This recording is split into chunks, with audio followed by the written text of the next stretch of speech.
बोलिए गायत्री माता की जय। आइए गीता चिंतन में आज हम अध्याय 6 श्लोक नंबर 28 का चिंतन करते हैं। इसमें भगवान कहते हैं, इंजन्येवं सदात्मानं योगी विगत कल्मषः सुखेन ब्रह्म संस्पर्शम अत्यंतम सुखम अश्नुते। वह पाप रहित योगी इस प्रकार निरंतर आत्मा को परमात्मा में लगाता हुआ सुखपूर्वक परम ब्रह्म परमात्मा की प्राप्ति रूपी अनंत आनंद का अनुभव करता है। वह पाप रहित योगी, भगवान ने कहा है। पाप करवाने वाला कौन है? व्यक्ति का रजोगुण। जब रजोगुण व्यक्ति का बहुत बढ़ा हुआ होता है ना, तब व्यक्ति संसार का संग्रह करता है, संसार को पाना चाहता है, संसार के पद प्रतिष्ठा धन दौलत मान सम्मान सबको इनको पाने के लिए वो कुछ भी करने के लिए तैयार होता है। और जब व्यक्ति संसार को पाने के लिए अनधिकारिक चेष्टा करता है तो स्वाभाविक रूप से फिर उससे शास्त्र विरुद्ध कर्म करना पड़ता है, शास्त्रों के विपरीत चलना पड़ता है, धर्म के विपरीत चलना पड़ता है। आज देख रहे हैं ऐसी होड़ मची हुई है धन इकट्ठा करने की।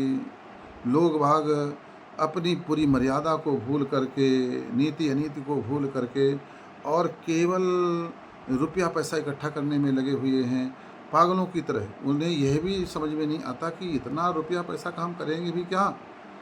नेताओं मंत्री मिनिस्टरों के जो विदेशों में पैसा, स्विस बैंक में पैसा जमा है।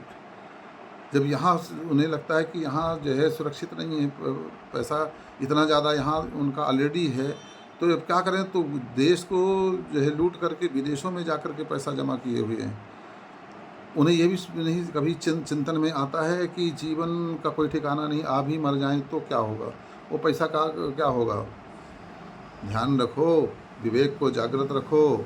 भगवान ने आपको जीवन दिया है तो जीवन की व्यवस्था भी बड़े आराम से करेगा वो, और करता है। बस आपके अंदर कोई दुर्गुण ना हो तो कैसा भी व्यक्ति हो कभी भूखों नहीं मरता, कभी उसका जो है रोटी कपड़ा मकान की जो है कमी नहीं रहती है। विकार बस उसके अंदर कोई कम जो है बुराइयां ना हो। तो फिर ये क्या पागलपन है।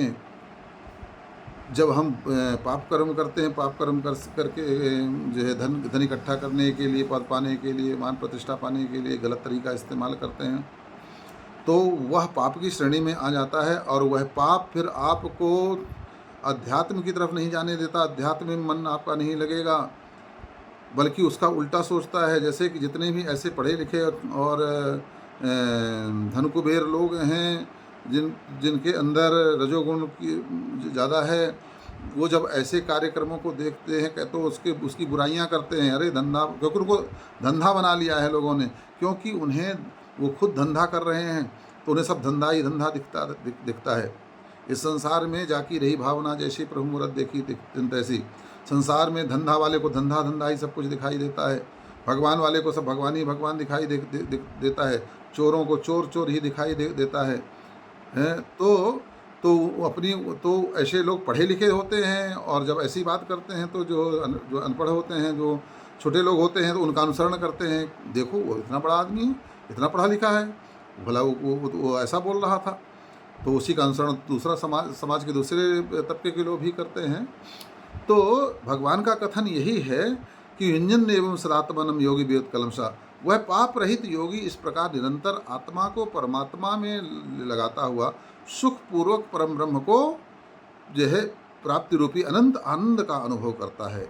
अनंत आनंद का अनुभव करना है तो भैया जो है धन दौलत में नहीं है। धन दौलत में टेंशन के अलावा और कुछ आगे ज़्यादा आ जाएगा ना, तो फिर अगर आपके अंदर विवेक नहीं है, आध्यात्मिकता नहीं है, तो बुराइयों में जाएगा पैसा, और वो बुराइयों में जा कर के जो है आपका सर्वनाश करेगा, आपके कुल का सर्वनाश करेगा, आपको नरक में ले जाने वाला होगा। इसलिए जब लक्ष्मी आए, पैसा आए, रुपया आए, धन आए, दौलत आए, नैतिक पूर्वक आएगा तो वह आपका कल्याण करेगा और कल्याण के मार्ग में जाएगा।